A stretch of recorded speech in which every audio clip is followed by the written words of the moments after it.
The Sweep tool creates a 3D body by extending a profile along a selected path.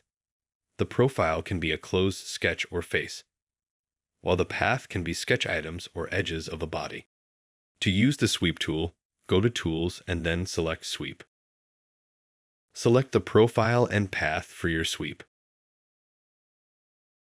To finish, select Done. To view or refine history parameters for the Sweep tool, find the specific step for your sweep action and open the expandable card.